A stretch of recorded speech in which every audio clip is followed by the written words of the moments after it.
Keluarga Arif baru saja pindah ke sebuah rumah tua di ujung jalan desa Kertajaya.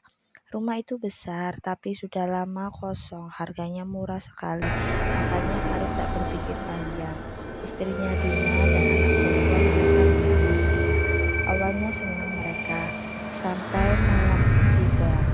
Rumah itu terasa dingin meski semua jendela tertutup rapat. Naya sering bilang, "Bu, ada tante di jendela kamarku, rambutnya panjang." Dina mengira itu hanya imajinasi anak kecil. Tapi malam berikutnya, Dina sendiri melihat bayangan seorang perempuan berdiri di ujung lorong, rambutnya tergerai menutup wajahnya. Saat bersih-bersih rumah, Arif menemukan sebuah pintu tua yang terkunci rapat di lantai 2. Catnya mengelupas dan bekas paku di sekitar kusen pintu seperti tanda bahwa pintu itu sengaja dipalang. "Jangan dibuka, Mas. Aku nggak enak rasanya," kata Dina. Tapi rasa penasaran Arif lebih besar. Ia paksa buka pintu itu dengan linggis. Begitu pintu terbuka, udara pengap menyerap. Ruangan itu kosong, hanya ada kasur lusuh dan bercak merah kecoklatan di lantai. Naya tiba-tiba berteriak histeris dari belakang, "Bu, ada nenek yang senyum ke aku." Padahal ruangan itu jelas kosong. Sejak pintu itu dibuka, teror semakin menjadi. Pintu kamar berdiri sendiri. Suara langkah kaki terdengar dari lantai. Dan Naya sering berbicara sendiri sambil menatap ujung ruangan.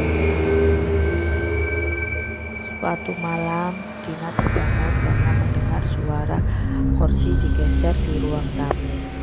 Ia mengintip dari tangga dan hampir pingsan. Ada perempuan berpakaian putih duduk di kursi, rambut panjang menutup wajah, tubuhnya bergoyang perlahan-lahan. Perempuan itu tiba-tiba menoleh dengan wajah hancur dan berdarah. Dina berlari kembali ke kamar, gemetar ketakutan. Seorang tetua desa akhirnya bercerita kepada Arif. Rumah itu dulu milik seorang dukun wanita. Ia sering dipanggil orang untuk pesugihan.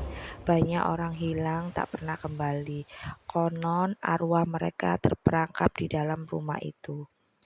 Ruangan terkunci di atas itu tempat ritualnya. Arif menelan ludah. Ia menyesal membuka ruangan terlarang itu. Tetua itu berpesan, kalau sudah terlanjur, jangan pernah ajak anak kecil berada di dalam rumahmu. Mereka paling mudah dipanggil. Peringatan itu datang terlambat. Suatu malam, Naya menghilang. Pintu kamarnya terbuka, jendelanya terbuka lebar. Pintu terbuka, jendelanya terbuka lebar. Dina histeris mencari Arif, berlari ke sudut rumah. Tiba-tiba mereka mendengar suara tawa kecil di lantai 2. Mereka bergegas naik dan mendapati Naya berdiri di depan ruangan yang terkunci, yang entah bagaimana kini terbuka sendiri ruangan itu.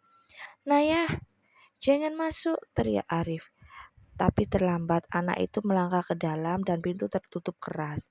Dan dalam terdengar suara aneh, tangisan, jeritan, lalu suara perempuan berbisik, "Anak ini gantinya." Arif menghantam pintu itu tapi tidak bisa dibuka. Dina menjerit-jerit memanggil nama anaknya. Ketika pintu akhirnya terbuka, ruangan itu kosong. Naya lenyap. Sejak kejadian malam itu, Dina jatuh sakit dan kehilangan kesadaran. Kehilangan kewarasan juga. Dia sering memanggil nama anaknya sambil menatap ruangan kosong itu. Arif berusaha mencari bantuan tapi tidak ada yang bisa menolongnya. Hingga suatu malam tiba, ia mendengar suara Naya memanggil, "Ayah," dari dalam ruangan. Tanpa pikir panjang, Arif masuk. Dina menjerit mencoba melarang Arif, tapi pintu menutup dengan keras. Ketika pagi tiba, Dina membuka pintu itu terbuka, tapi ruangan kosong dan suaminya juga ikut menghilang. Rumah di ujung jalan itu kini terbengkalai lagi. Warga desa selalu menghindarinya.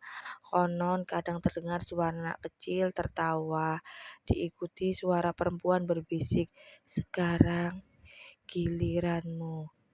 Dan siapapun yang berani masuk tak pernah kembali dengan selamat di dalam rumah itu. Dan akhirnya Dina pun memutuskan untuk pergi dari rumah itu dengan seorang diri karena kedua keluarganya